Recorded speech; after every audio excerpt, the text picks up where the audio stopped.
അപ്പോൾ കൂട്ടുകാരെ നമ്മൾ ഉണ്ടാക്കാൻ പോകുന്ന ഇതുപോലത്തെ 2 റോസും ഈ ഗ്ലിറ്റർ ഫ്ലവറും ആണ് കേട്ടോ. അപ്പോൾ ഒരു ഗ്ലിറ്റർ ഷീറ്റ് എടുക്കുക. ഇതുപോലെ ഒരു 5-6 ഇതൾ ഞാൻ മുറിച്ചെടുത്തേന് കേട്ടോ. ഇതുപോലെ റൗണ്ട് ഷേപ്പിൽ അതിനുശേഷം ഇതുപോലെ മാർക്ക് ചെയ്തെടുക്കുക. റൗണ്ടിന് പീസ് ആയിട്ട് നമ്മൾ കട്ട് ചെയ്തെടുക്കാനാണ്. അത് കട്ട് ചെയ്തതിന് ശേഷം ഇതുപോലെ ഓരോന്നും ഗ്ലൂ വെച്ചിട്ട് ഇതുപോലെ ഒട്ടിച്ചു കൊടുക്കാം.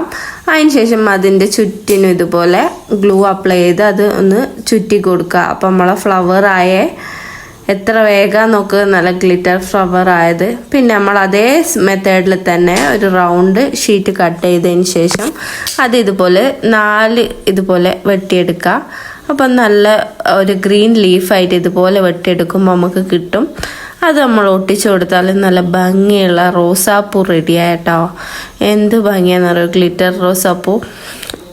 അപ്പം ഇത് നിങ്ങൾക്ക് ഇഷ്ടപ്പെട്ടു. അതുപോലെ ഞാൻ 2 ഫ്ലവർ ഉണ്ടാക്കി. പിന്നെ പൂ ഉണ്ടാക്കാൻ ഇതുപോലെ ഒരു ചെറിയ പൂ വെട്ടിയെടുത്തതിന്, ലീഫ് വെട്ടിയെടുത്തതിന്, ഒരു കുഞ്ഞു പൂവിൻ്റെ ഉള്ളിൽ വെക്കാൻ ഒരു റൗണ്ടിൽ ഒരു കുഞ്ഞതും വെട്ടിയെടുത്തതിന് നമുക്ക് ഒരു ബാസ്ക്കറ്റ് പോലെ ആക്കിയെടുക്കണം. ആദ്യം ഒരു വലിയ പൂ ഇതുപോലെ വെട്ടിയെടുക്കുക കേട്ടോ. റൗണ്ടിൽ വെട്ടിയെടുത്തിട്ട് ഇതിനെല്ലാം സെയിം മെത്തേഡാട്ടോ യൂസ് ചെയ്യുന്നത്. ഇതുപോലെ റൗണ്ടിൽ വെട്ടിയെടുത്ത് ഒരു പൂവായി അതിൻ്റെ നടുക്ക് ഒരു ചെറിയ പൂവും കൂടി വെച്ച് കൊടുക്കാം. അതിൻ്റെ ശേഷം ഒരു ചെറിയ റൗണ്ട് പീസും, അതിന് ശേഷം ഇതുപോലെ റെക്റ്റാങ്കിൾ പീസിൽ ഇത് കട്ട് ചെയ്തിട്ട് അവിടെ ഒരു ചെറിയ പീസ് വെച്ച് അങ്ങനെ റൗണ്ടിൽ ഒട്ടിച്ചെടുക്കുക. അതിൻ്റെ അടിഭാഗത്ത് നമുക്ക് വേറൊരു പീസും കൂടി ഒട്ടിച്ച് കവർ ചെയ്യാം. പിന്നെ നമ്മളെ ബക്കറ്റിന് ഒരു കുറച്ച് ഭംഗി വേണ്ടേ, അപ്പോൾ അതിന് വേണ്ടി അവിടെ ഒരു ഗോൾഡൻ പീസും കൂടി ഒട്ടിച്ചു കൊടുക്കാം.